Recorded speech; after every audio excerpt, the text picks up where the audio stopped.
The Oklahoma Sooners had quite the transfer portal haul and the 2023 recruiting class, but what could they do in the 2024 cycle to even top it? We'll talk with John Garcia of Sports Illustrated on that today on Locked On Sooners. You are Locked On Sooners, your daily podcast on the Oklahoma Sooners, part of the Locked On Podcast Network, your team every day.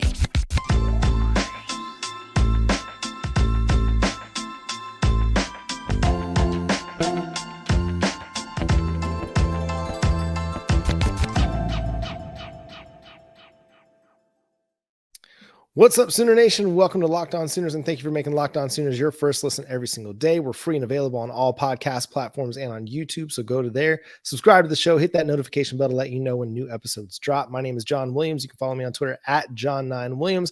My buddy here is Josh Helmer. You can follow him on Twitter at JoshOnRef.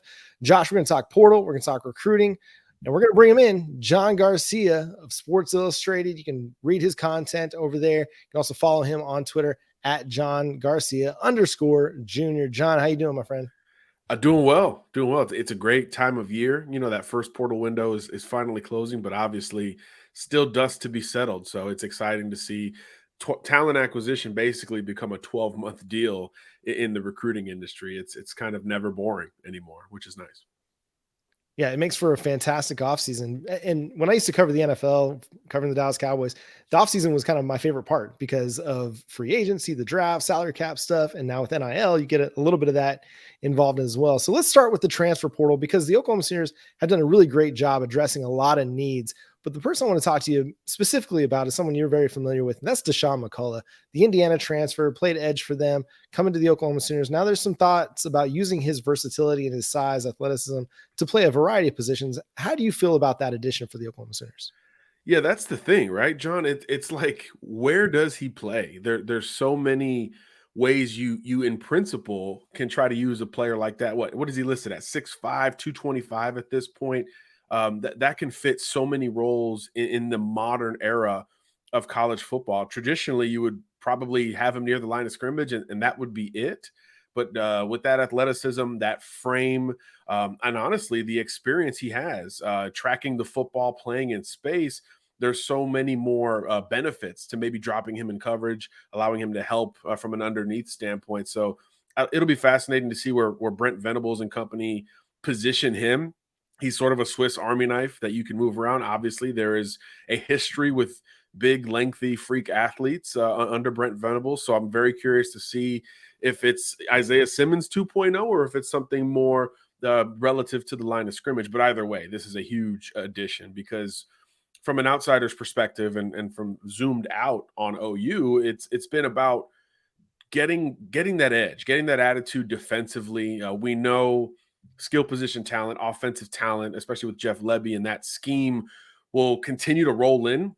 So for me, the trenches and how you attack downhill defensively is going to be how you start to balance that out. And McCullough can individually almost satisfy some of those needs. So it's a massive get for Oklahoma. And I think when you win high school recruits, it says one thing, but when you win in the portal, it's totally different. There's a different level of buy-in. There's a different benefit of the doubt that it creates. So when you have one of these great portal classes, and look, OU's hit the trenches hard in the portal on both sides, I think it says a lot about how people collectively believe in the trajectory of the program. And I think McCullough becomes sort of the face of that, at least to this point, as we look at the portal. But that'll be a massive center point type of addition. I'm with you. I mean, I do think it's a statement for Oklahoma coming off a not so great statement of 6 and 7. Oklahoma needed this both out of the transfer portal and then this signing class. So let's dive into that, John. Just big picture, John Garcia. We've got John squared here with us. Let's dive into the 2023 signing class portion of it. Big picture. We can talk individual players, but Oklahoma, again, needed this type of momentum. They got this type of momentum depending on sort of where you look based on, you know, whether you're looking at 24/7 Sports, Rivals, On3, whatever, you name it. There's pretty well a consensus that this is a top 10 class for Oklahoma. So what are just some of your general thoughts on the 2023 haul that Oklahoma was able to ink up? I thought this class checked a lot of boxes, right? I think when you're a storied program like this, you've got to hit, not necessarily, I don't want to call them layups, but you got to hit the ones that make the most sense, right? In that Texas corridor that you've always pulled elite talent from, you've got to check those boxes. And obviously, when you start off with a Jackson Arnold, it really tips the scales in your favor. And his profile only rose after he verbally committed to Oklahoma. So it's one of those things that got bigger and bigger, that only helps you on the recruiting trail. So I thought they started well, getting the local and semi-local prospects on board.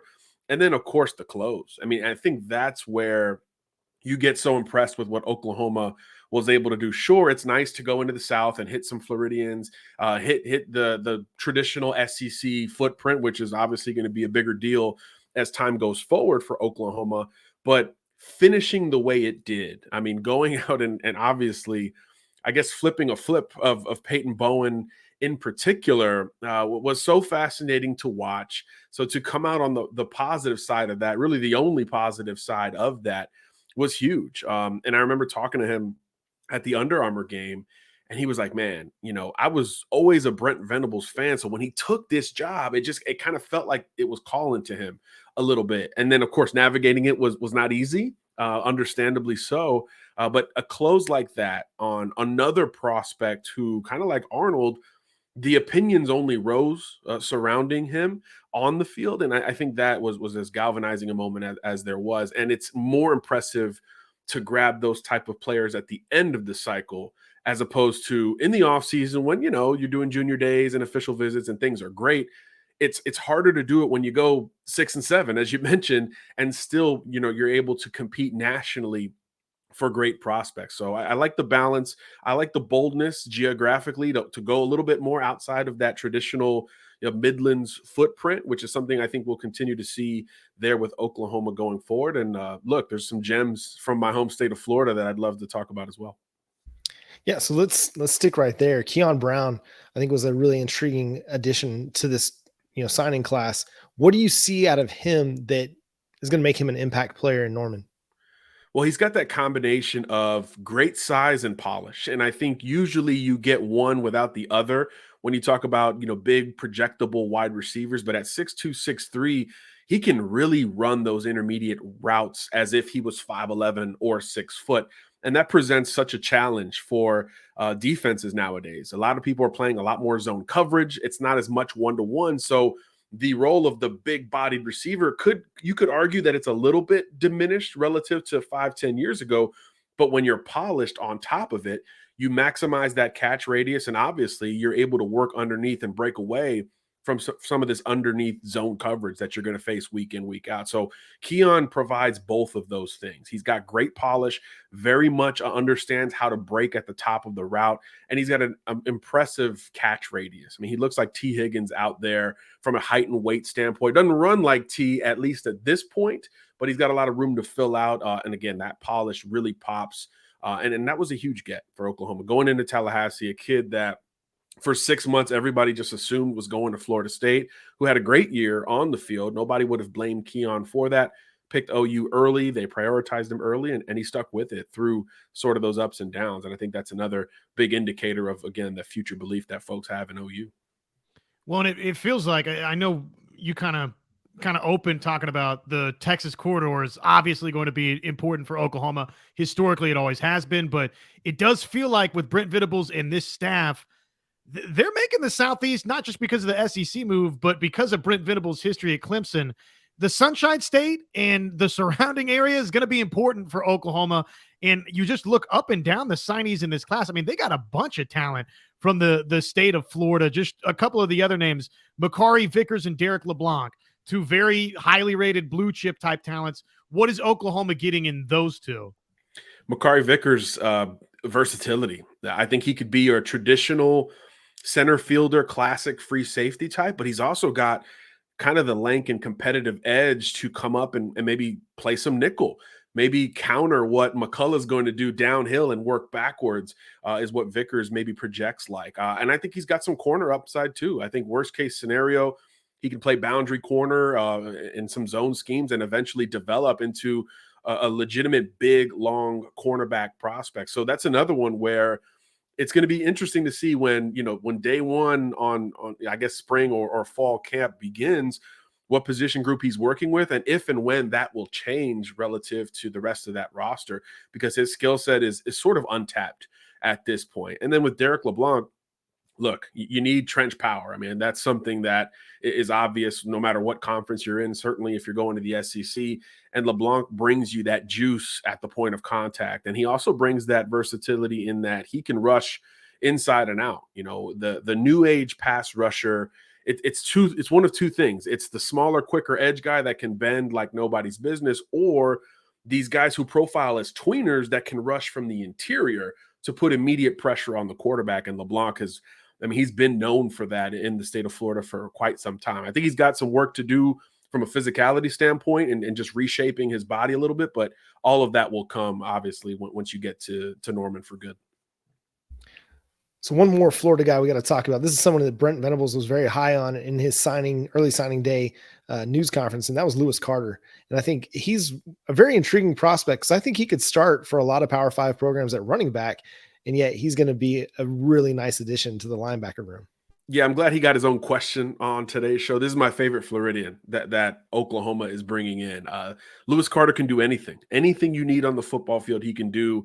I remember the first time I saw him at Tampa Catholic, he was a freshman on kickoff team, and he beat other future Power 5 guys down the field and just blasted the returner at like the 15-yard line. And I'm like, I turned to who is that? Oh, Lewis Carter. You'll be writing about him. And sure enough, he played after that point, he played quarterback, running back, receiver, safety, corner, and linebacker. I mean, just an unbelievable player playing against a good Tampa area competition and really flashing at 3, 4, 5 different spots in his own right.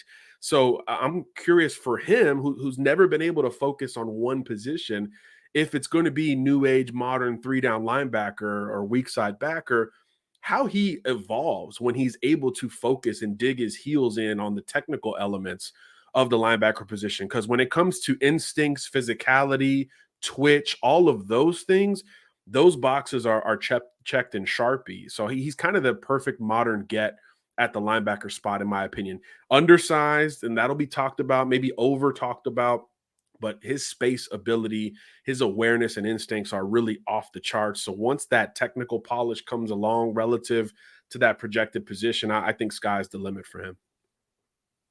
We've got a couple other Florida signees we could talk about too, and just the rest of this class as well. Got to keep it rolling here with John Garcia. But before that, betonline.net. It is your number one source with the NFL playoffs raging on right here. Man, we are in the fun weekend, one of my favorite sports weekends of the entire calendar, the NFL divisional playoffs weekend. And betonline.net is your number one source for all of the latest lines, the happenings, the news, the notes. So head on over to the website today. Use your mobile device to learn more about the trends and the action. Of course, more than just the NFL playoffs, NBA's in swing. We've got NHL in full swing. So there's plenty to get in on over there at betonline.net. Again, head to the website. BetOnline is where the game starts. So, John, a couple of final Florida signees. Like I said, Oklahoma's been busy down there in the Southeast.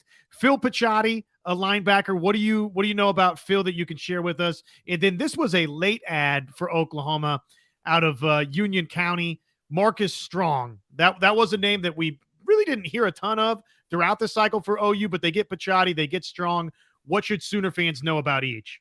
Yeah, with Picciotti was one who kind of came out of nowhere, so we're honestly not as familiar there. But let me tell you, Markus Strong came across our desk and really impressed late in his senior season. I think there's always something to be said for those guys who kind of play their way up into a higher level of recruiting. And obviously, if you're doing it at the Power 5 level at a school like Oklahoma, you really played your way in there. And I think he's kind of like LeBlanc, although he's more physically put together than Derrick. Derrick's got the frame to eventually get there. Markus is kind of there right now at 6'3", 275 or so. So I think he brings a little bit more of a floor to the conversation as opposed to Derrick's ceiling with better length and better long-term ability. So I just think Strong's going to be one of those guys who comes in immediately and helps you from a rotational standpoint.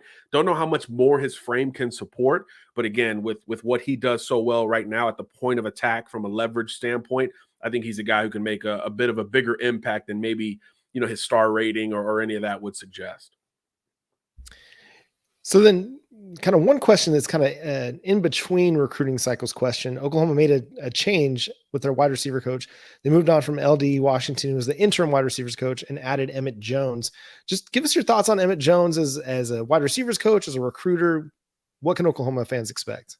Yeah, he's just a guy who's kind of been there and done that. Everywhere he's been, this was viewed as not only an upgrade for Oklahoma, but this was viewed as a crucial blow for Texas Tech. And I think that's where you start to feel the impacts. Obviously, we talked about Florida and the Southeast, but look, when you're recruiting at Oklahoma, it starts with the Lone Star State, and that's where Emmett's reputation is really second to none as an individual positional recruiter. And of course, he's been known to evaluate better than the folks on our side of the industry. And there's some development history there as well. So when you've got that combination of, geographical significance, developing and identification and evaluation, it's really tough to overcome on the recruiting trail. So now with the big brand on his polo going around, I think the ceiling now goes higher.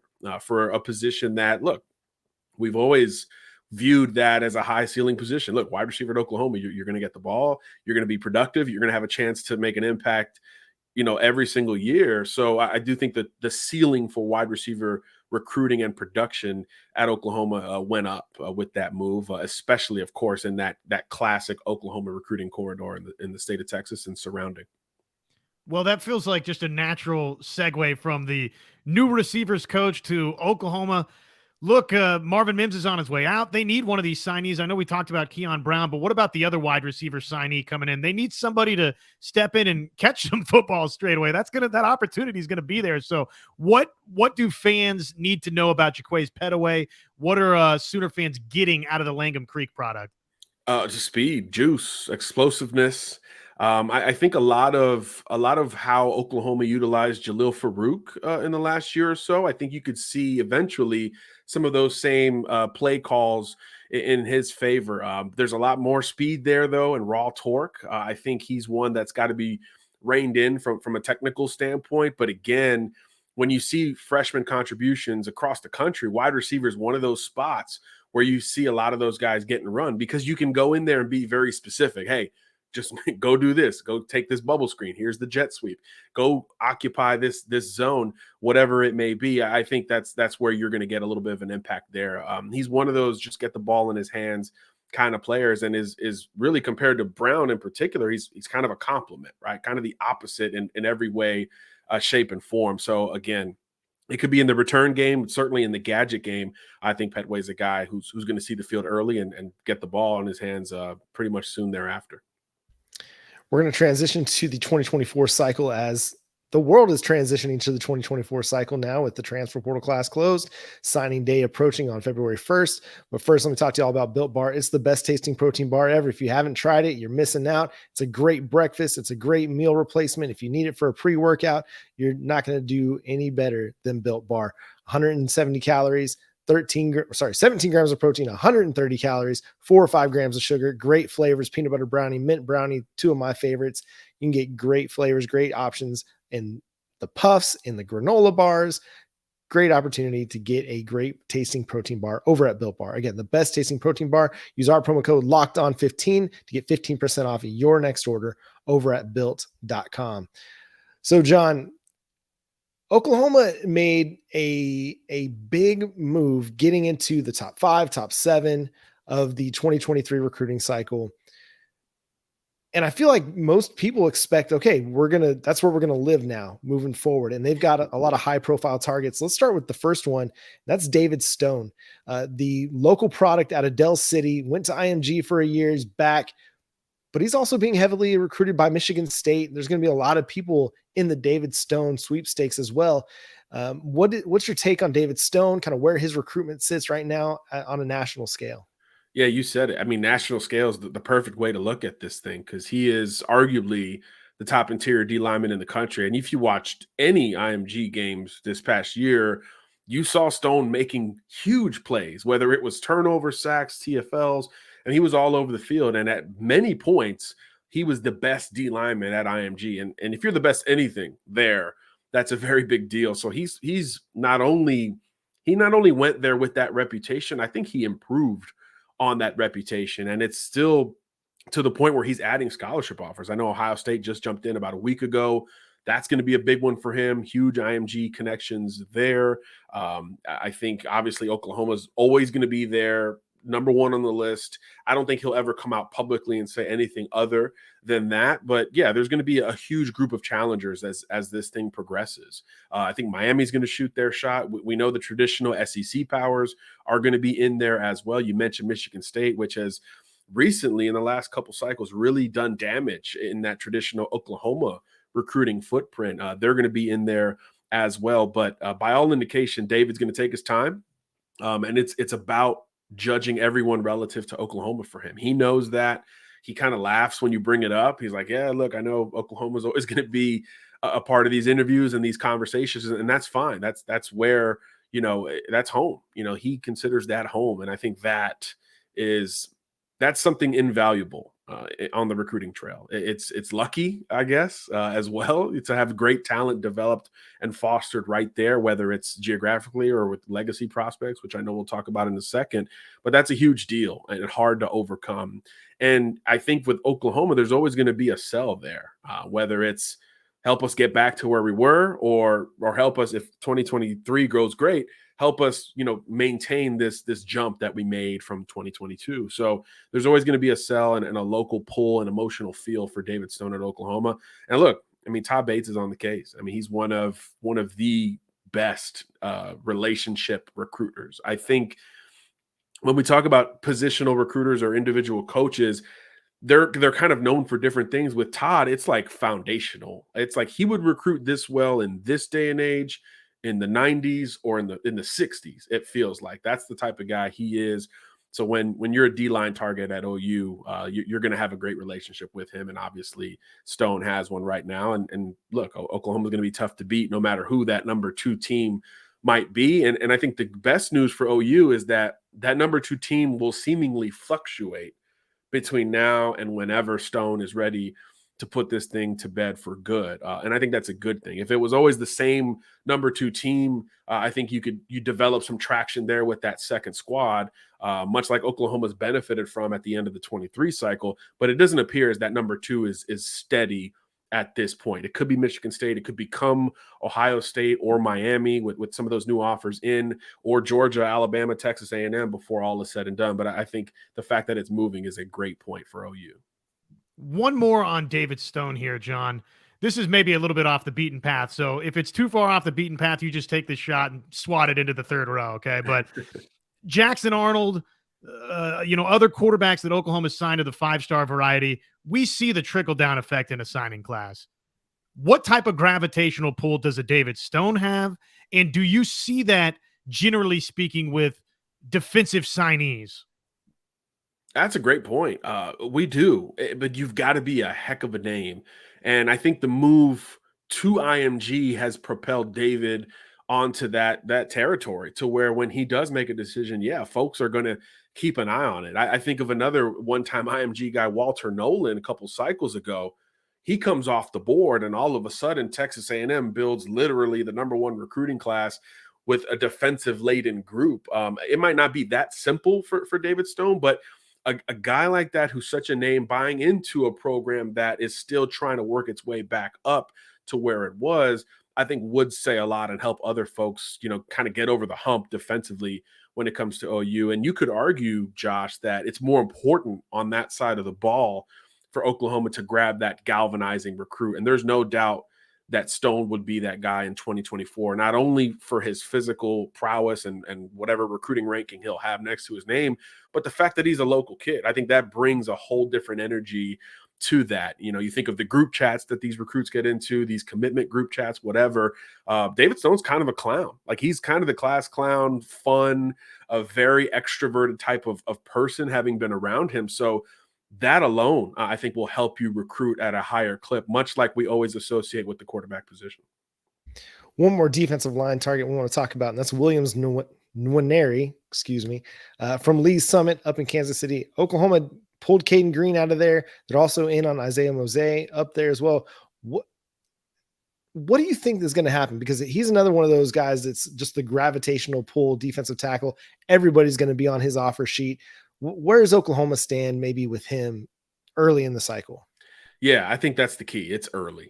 There's less of an indication of where he's leaning this day and age. I think these off-season visits that he will inevitably continue to take will be huge. I think he was just at Tennessee. I think Oregon's got him coming up next. So he's going to be a well-traveled recruit before all is said and done. I think Oklahoma had him on campus last spring. So first step is always, hey, get him back on campus, right? Whether it's a junior day, using one of these spring official visits, whatever it may be, get him back to Norman and kind of go from there. But yeah, this will be, if David Stone isn't among the most coveted D linemen, it'll be this kid.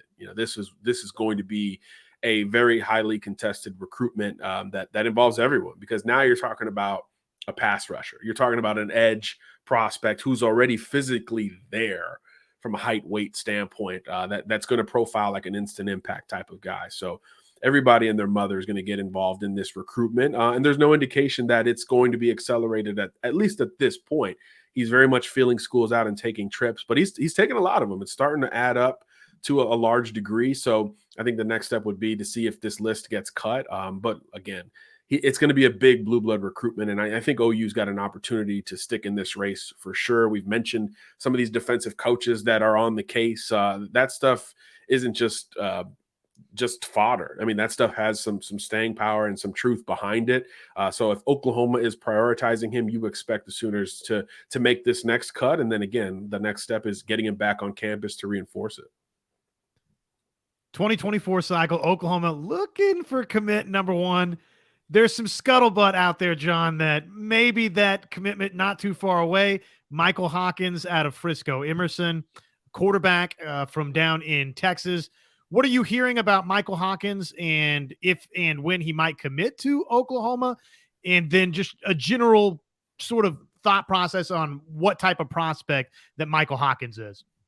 Yeah, well, look, this one's coming down the home stretch, right? I mean, he's got, I guess publicly he's got this top 8 out there, but we all know it's a little bit more narrow than that. A lot of folks are profiling this thing as an Oklahoma-Arkansas battle, and he's was at Oklahoma last weekend, going to Arkansas this weekend. And I think there's a lot of questions from the Arkansas perspective. Kendall Briles has been rumored to be looking around a little bit. Does TCU fill that hole with him? And, if he gets answers on those fronts, I think he'll be a little bit closer towards making a decision. But look, clearly, if Arkansas is going to stay in the race and have a shot at the end of the month when he comes off the board, Kendall Briles has to be a part of it. So I think it could be that simple for Oklahoma. But beyond that, look, we just talked about it. Legacy status, name recognition. Obviously, everybody knows who his dad is. That this is going to be tough for anybody but Oklahoma. I think even more so than the David Stone recruitment, this is going to be tough because these quarterbacks are accelerated. Everybody knows it. Everyone sees it. These 24 dominoes are falling pretty quickly. I think like 8 of the top 15 or 20 quarterbacks are already off the board, and several, like Michael, are planning on coming off the board pretty soon. I think Walker White could be sort of that next guy who, by the way, is an Arkansas native. So if you want to sort of build the hypotheticals there, I think there's a lot more push for Oklahoma to land Michael Hawkins at this stage. And then in terms of his game, this is an intriguing modern dual threat quarterback. Obviously was at Allen last year, put up huge numbers in a huge spotlight type of environment. He's a guy who's got the frame and the game to do it at the highest level. And when you think of Oklahoma, when it's humming, it's with that type of player as the trigger man in a modern sense. And with Jeff Lebby there at the helm, that's what they want. You want timing, you want to go fast, you want RPO decision makers, and that's what Hawkins does incredibly well already. Great runner with the football. I think that's pretty easy to see. You don't have to be an elite evaluator to break that one down. And I think as a thrower, he's come a long way. In the last 12 months, he's polished up. His release is a little bit more concise. And again, I just really love the decision-making that he brings to the table. My favorite play from watching his junior tape was an RPO, which isn't a huge surprise, but he pulls it out to throw it, and then he hits the hole shot thereafter. Most of those plays, and the hole shot is that kind of the Tua Tagovailoa walk-off shot to beat Georgia in the Natty. it's basically you're facing a high-low coverage and you hit the receiver right there in the hole for the win in theory. And he does that off of an RPO. So he's deciding whether or not it's going to be a runner pass. Does he give it to the running back based on what the edge is doing, pulls it out and still has the time and the arm talent to get the ball in the hole between the corner and the safety. So I think there's a lot to work with there from Mike as a quarterback recruit. Look, he's going to have to improve on all those things, get a little bit bigger. I think that's probably the chief area of concern for him as a projection. But with what Oklahoma's done and from a quarterback room development standpoint, he's going to have some time to figure all that stuff out if and when he picks Oklahoma. So I'd be pretty surprised if he ended up anywhere else. Although, again, from his perspective, it's technically a top 8 with a bunch of schools still involved. And TCU is on there. So maybe if Browse makes that move, that's kind of the sneaky dark horse pick. But I think with this decision coming down in the next couple of weeks, obviously Oklahoma is going to be tough to beat. If he pushes it back, maybe it's game on for everybody else. But if he doesn't, I think he's the next or first Sooner commit in that 24 class. And nothing's over till it's over, until we get the early signing signature or the National Signing Day signature. So there's no telling what could happen. But it seems like Oklahoma is in a great spot to land Michael Hawkins. And John, thank you so much for being on the show today. It's great to finally catch up with you and get your thoughts and insight on the recruiting trail. Y'all make sure you go check out John's work over at si.com on the recruiting, just national recruiting stuff. Excellent insight, John. So thank you so much for being on the show today. Thanks so much for having me. Really appreciate it. Like what you guys do. Keep at it. Yeah. All right. And that's going to do it for today's episode of Locked On Sooners. Make sure you're subscribed to the show wherever you get your podcasts, and we're free and available on all podcast platforms and on YouTube. Hit the subscribe button over there and that notification bell to let you know when new episodes drop. But until next time, he's John Garcia. He's Josh Helmer. I'm John Williams. Boomer Sooner.